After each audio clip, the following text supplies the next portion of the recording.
peristiwa Hiroshima dan Nagasaki, pada tanggal 10 Agustus 1945, berita tentang Jepang menyerah tanpa syarat kepada sekutu mulai terdengar. Berita tentang kekalahan tersebut sangat dirahasiakan.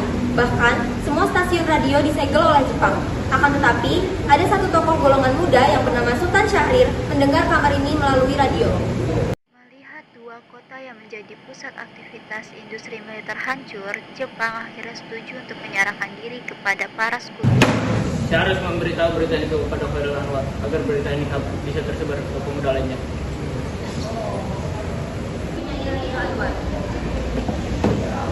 Ada apa? Mengapa kau berani seperti itu? Saya baru saja mendengar bahwa Jepang telah menyerah kepada sekutu. Bagaimana kau bisa tahu? Saya benar-benar tidak berbohong. Saya mendengarnya di siaran radio. Ini kesempatan yang bagus. Kita harus segera menyebarkan berita ini. Mereka berdua dengan segera meneruskan berita tersebut kepada para pemuda yang pro kemerdekaan. Dan mereka membuat pertemuan yang dilangsungkan di Jalan Pegangsaan Timur, nomor 17, Jakarta, pukul 20. Saudara-saudaraku, apakah kalian sudah mendengar kabar tentang kekalahan Jepang? Kami belum mendengar tentang kabar apa-apa seperti itu. Saya hanya baru mendengar soal perlindungan PPKI. Apakah yang Pak katakan itu benar? Yang saya katakan benar, saya mendengarnya di siaran radio. Berarti kita sedang berada di Batting of Power. Jadi kesempatan kita untuk memproklamasikan kemerdekaan. Kalau begitu, kita harus segera pergi ke kediaman utama. Setelah perbincangan tersebut, golongan muda datang memberitahu kepada golongan tua tentang berita kekalahan Jepang. Mereka menuju ke kediaman Insinyur Soekarno. Assalamualaikum, assalamualaikum, assalamualaikum. Waalaikumsalam. Kami bertemu dengan golongan tua. Kami tahu mereka berada di sini. Baiklah saudara sekalian, tunggu saja di sini. Saya akan segera menyampaikannya. Bapak, Anda diminta untuk menemui para golongan muda. Apa? Golongan muda. Untuk apa mereka kembali? Saya tidak tahu Tuhan, saya hanya diminta untuk memanggil para golongan tua. Oke, baik, tenang lah. Biar saya tua. Mari saya kembali. Anda tunggu di sini saya. Baiklah.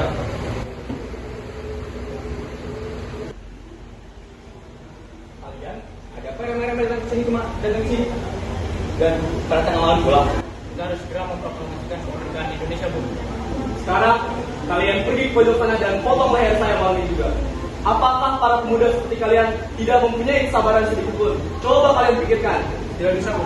Kami sudah sangat menderita akibat penjajahan ini. Kalian ini jangan lupa bahwa kita juga harus menghadapi Belanda yang hendak menjajah negeri ini kembali.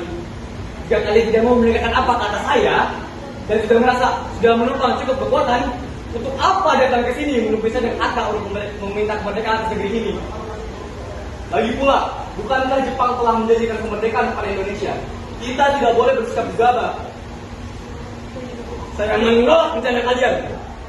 Proklamasi akan tetap dilaksanakan pada tanggal 24 September 1945 sesuai ditetapkan oleh PPKI. Apa kita harus menunggu janji Jepang untuk kemerdekaan bangsa ini? Apa perjuangan rakyat selama ini yang harus dipertimbangkan? Untuk apa kita berjuang jika pada akhirnya kemerdekaan adalah hadiah dari sang penjajah? Apa yang dikatakannya benar, Bu. Kita harus segera bangkit dan segera memproklamasikan kemerdekaan. Buat apa kita menunggu janji manis Jepang? Bahkan yang menjanjikan kemenangan kita telah kalah dalam perangnya. Ini kekuatan sendiri ini tidak mampu mengalahkan armada milik Jepang. Coba kalian perlihatkan kepada saya kekuatan apa yang kalian berjuang itu. Apakah kalian tidak memikirkan rakyat laki-laki, perempuan, serta anak-anak yang menjadi imbasnya jika terjadi pertumpahan darah?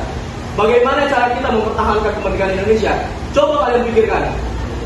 Tapi bukankah dengan mempercepat proklamasi kemerdekaan Indonesia, maka akan semakin cepat menghilangkan penderitaan yang telah ditanggung oleh rakyat kita selama ini. Waktu seperti inilah yang sudah ditunggu oleh bangsa kita, Bu. Akhirnya, karena masing-masing mempertahankan pendapatnya, keempat golongan muda tersebut berpamitan kepada Bung Karno dan Muhammad Hatta dan bergegas meninggalkan kediaman Soekarno. Kemudian, para anggota golongan tua yang berada di kediaman Insinyur Soekarno langsung membicarakan permasalahan tersebut. Kita nggak boleh gegabah, Bung. Kita harus pikirkan semuanya sampai matang. Biar tidak terjadi apa yang diinginkan, Bung. Saya setuju. Menurut saya yang terpenting saat ini adalah untuk menghadapi sekutu yang berhak meninggalkan kekuasaan di negeri ini. Baiklah, sekarang Bung Hatta, Subarjo, tenang dulu saja. Biar saya yang menyampaikan kepada mereka bahwa proklamasi akan tetap dilaksanakan sesuai yang ditetapkan oleh PPKI. Baiklah. Di sisi lain, golongan muda juga mengadakan pertemuan kembali. Bagaimana Bagaimana ini? Apakah kita harus mengasingkan kedua tokoh tersebut ke Rengas Dengklok agar terhindar dari kesalahan pemuda dan juga pengaruh Jepang? Kami setuju. Kita harus kembali berbagi harus tempatnya dan membawa mereka. Pada tanggal 15 Agustus 1945 pukul 4, Hairul Saleh, Darwis, dan beberapa golongan muda kembali mendatangi kediaman Bung Karno untuk membawa mereka pergi ke tempat pengasingan di Rengas Dengklok yang terletak di Kabupaten Karawang, Jawa Barat.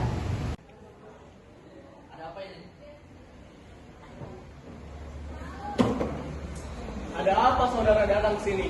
Bukankah kami telah menjadikan kabar untuk info semalam? Kami semua di sini bermaksud membawa Anda dan Bung Karno menuju tempat pengasingan yang sudah kami tentukan. Tempat pengasingan? Apa maksud kalian? Sebegitu teganya kah kalian ingin mengasingkan kami? Tenang saja, Bu. Kami mengasihkan kalian agar kalian jauh dari program rakyat dan Jepang. Kalian ini memang pemuda yang gigih. Walaupun kami telah menolak secara mentah-mentah semalam. Itu karena kami ingin segera meraih kemerdekaan dan juga terlepas dari belenggu dan siksaan yang telah kita alami selama ini. Oleh karena itu, kami sungguh-sungguh meminta kerjasamanya dari kedua tokoh yang sangat kami hormati. Saya kagum dengan rencana dan semangat kalian. Saat dipikir, sepertinya mereka benar juga, Bu. Kita harus mempercepat kemerdekaan. Kalau begitu, saya akan mengikuti apa rencana kalian. Sebaiknya Ibu Fatmawati dan anak-anak Anda juga ikut, Bu, agar keselamatan mereka juga terjaga. Baiklah, saya akan mengajak mereka. Pengantaran Soekarno-Hatta beserta keluarganya dari Menteng, Jakarta Pusat ke Rengas Dengklok, Karawang, dan menginap di rumah Jauh Kiesyong. Di samping itu, hilangnya Bung Karno dan Bung Hatta secara misterius menimbulkan kepanikan di kalangan pemimpin di Jakarta. Peristiwa ini baru diketahui oleh Mr. Ahmad Subarjo.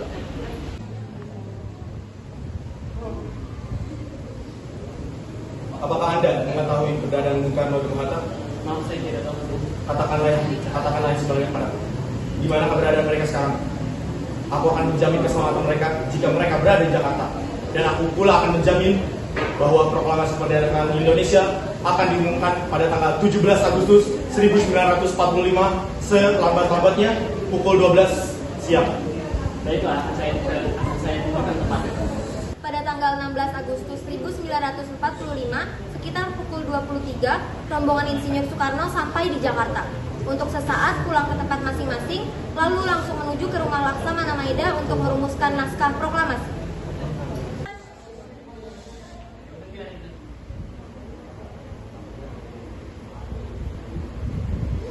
Selamat datang, Tuan. Silakan gunakan rumah saya dengan selamat.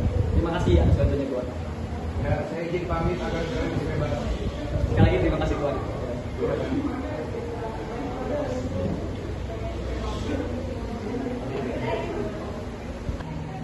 Jadi, siapa yang akan menandatangani teks proklamasi? Bagaimana jika Bung Karno dan Bung Hatta saja yang menandatanganinya? Apakah tidak apa? Tentu, kalian berdua sudah banyak berjuang untuk bangsa ini. Dan kalian berdua telah dikenal sebagai pemimpin bangsa ini. Lagi pula, jika harus seluruh bangsa Indonesia yang menandatanganinya, itu sangat tidak mungkin dan banyak memakan waktu. Saya setuju dengan pendapat ini. Tapi Bu, bukannya proklamasi ini untuk seluruh bangsa Indonesia? Karena kata-kata atas nama bangsa Indonesia. Nah, terima kasih saudara Bu.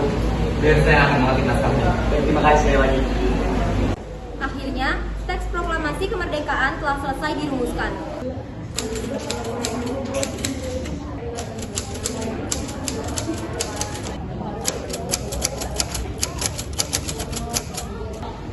Kita butuh bendera untuk upacara ini.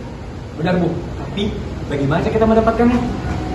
Suamiku, biar aku saja yang mempersiapkan benderanya. Baik, Ibu. Suamiku, benderanya sudah jadi sahnya. Terima kasih, Ibu. Lalu siapa yang akan mengibarkan bendera ini? Biar para prajurit melakukannya. Biar orang lain saja, Tuan. Baiklah. Biar saya sebenarnya pasti yang akan mengibarkannya. Baiklah. Biar saya memimpin lagu kebangsaan Indonesia Raya. Ya, terima kasih sebenarnya. Tepat pada hari Jumat, tanggal 17 Agustus tahun 1945, pukul 10 waktu Indonesia Barat, di Jalan Pegangsaan Timur nomor 56, dilangsungkanlah pembacaan teks proklamasi kemerdekaan Indonesia. Proklamasi kami, bangsa Indonesia, dengan ini menyatakan kemerdekaan Indonesia. Hal-hal mengenai pemindahan kekuasaan dan lain-lain diselenggarakan dengan cara seksama dan dalam tempo yang sesingkat-singkatnya. Jakarta, 17 Agustus 1945, atas nama bangsa Indonesia, Soekarno-Hatta.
mata yang menggenang di bola mata mereka.